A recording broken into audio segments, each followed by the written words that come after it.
I am the Tofu Golem. Please enjoy the video.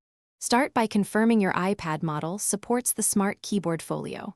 Confirm support for 11-inch, 12, 9-inch iPad Pro, or 10, 9-inch iPad Air models. Inspect the Smart Connector area on the iPad and the Folio edge. Remove any case or debris that could block the magnetic alignment or connector contact. Power off the iPad briefly to avoid accidental input while you clean contacts. Wipe the Smart Connector pins and iPad edge gently with a dry, lint-free cloth. Place the iPad face down on a clean surface to avoid scratches during attachment. Align the Folio edge to the iPad edge so the magnets snap into place.